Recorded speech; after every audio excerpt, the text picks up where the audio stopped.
के साथ आई है कि बच्चों की जो स्ट्रेंथ है, उनकी जो शक्ति है, उनकी जो ताकत है, वो उनकी ताकत है स्वयं से सोचने की ताकत है और स्वयं से सीखने की ताकत है, बिना सिखाए हुए सीखने की ताकत है।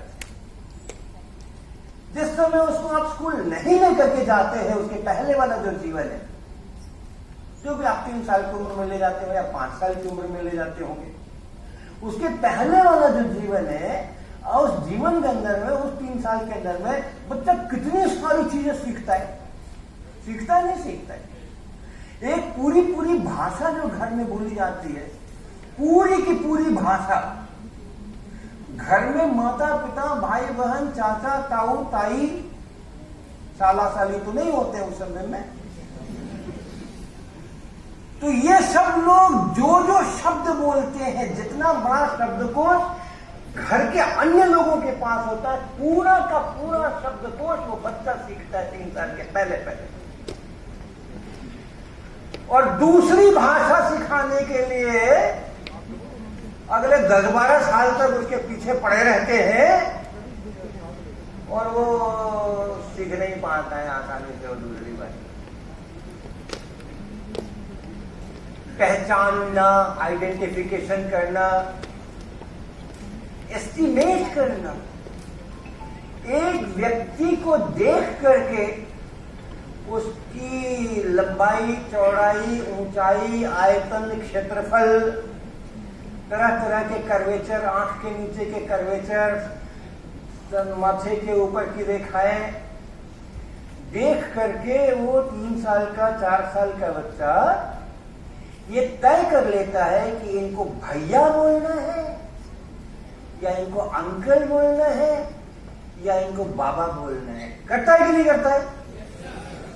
कभी होता है क्या कि कोई बड़े बुजुर्ग व्यक्ति आए और वो उसको बच्चों की तरह ट्रीट करे, और कोई छोटा बच्चा जाए घर के अंदर में उसको वो बाबा जी और दादाजी कहेंगे पुकारे, कभी होता है क्या? वो बच्चे ने कहां से इतना सारा सब कुछ सीखा है?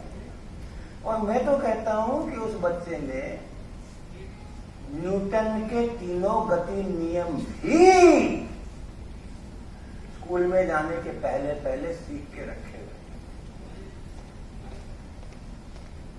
अभी मैं जवाहर नवोदय विद्यालय के शिक्षकों की कार्यशाला जस्ट कल तक मेरी थी, उसके अंदर में मैंने पूछा, एक शिक्षिका थी, क्या आपको लगता है मैं ऐसा बोलता हूं, आपको क्यों, आप बताओ, आप सहमत हो मुझसे कि बच्चे को न्यूटन का पहला गति नियम स्कूल जाने के पहले ही पता होता है, सीख चुका होता है?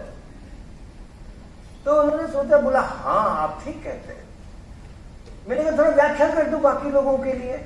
बड़ी अच्छी व्याख्या की उन्होंने। जब मैं अपने बच्चे को, उनका बच्चा भी छोटा ही है, जब मैं उसको कहती हूं कि वो बॉल ले आना, चलो बॉल खेलते हैं, तो उसने जहां पर बॉल रखी थी वहीं पर जाता है बॉल उठाने के लिए।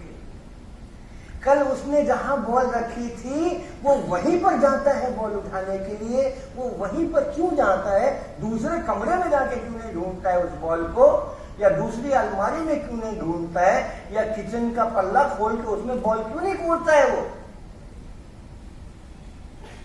क्या इससे पता नहीं चल रहा है कि उसको न्यूटन का प्रथम गति नियम पता हो गया है?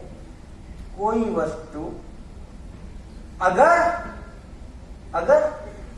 रेस्ट में है, अगर रेस्ट में है तो वो रेस्ट में ही बनी रहेगी, चाहे जितना समय गुजर जाए, चाहे बीच की रात गुजर जाए या घंटे गुजर जाए या दिन गुजर जाए, वो वहीं बनी रहेगी।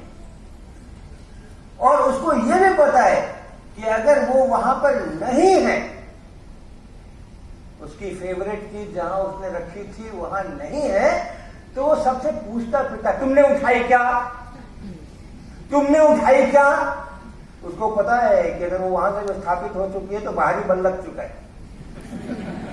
1 साल के बच्चे को कि इतने बजे ये काम करना है, इतने बजे उठना है, इतने बजे 4 बार अपने पैर आगे पीछे करने हैं, इतने महीने के अंदर में आपको पलटना है, पेट केवल होना ही होना है 3 महीने के अंदर में, 6 महीने के अंदर में आपके दांत निकल जाने चाहिए।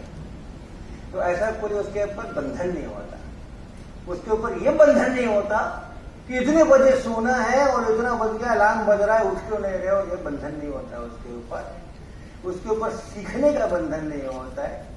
वो भाषा सीखता है, जो आप घर में बोलते हैं वो भाषा सीखता है, लेकिन कोई बताता नहीं है कि 5 संज्ञा वाले शब्द सीख करके आना आज के दिन, 5 फलों के नाम याद करके आना आज के दिन, ऐसा कोई उसको कहता नहीं है। वो बच्चा जब रोता है, उसका मन होता है तो रोता है, मन होता है तो हंसता है, चिल्लाता है, किलकारियां मारता है, किसी को थपकी देता है, किसी को कुछ करता है, उन सबका घर में सम्मान होता है।